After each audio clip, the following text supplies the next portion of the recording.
crew of Geat warriors were sailing to the Danish shore when a guard saw them approach from the sea.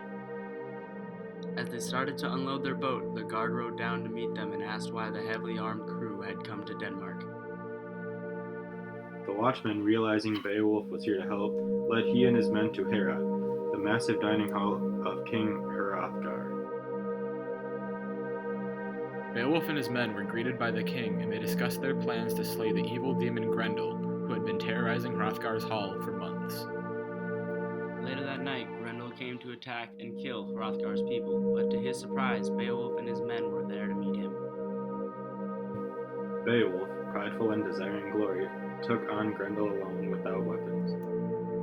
Grendel, overwhelmed by the power of Beowulf, ran away with fatal injuries. When Hrothgar learned that Beowulf defeated Grendel, he gave Beowulf and his men an incredible amount of treasure.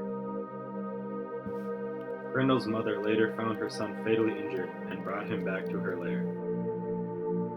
But Beowulf and Hrothgar agreed that they needed to defeat Grendel and his mother for good, so they brought a large force to the entrance of her lair.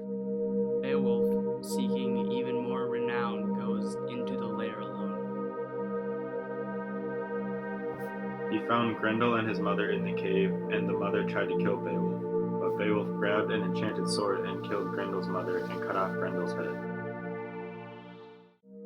He emerged from the lair with the head of the demon, and the men that went with him were amazed by his accomplishments.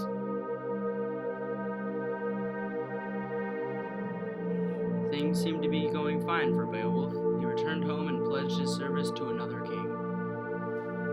However, a dragon later emerged and threatened to destroy everything the king had, so the king asked Beowulf and his men to fight the dragon. Beowulf and his men fought the dragon, but the dragon was too powerful and many of his men ran away in terror.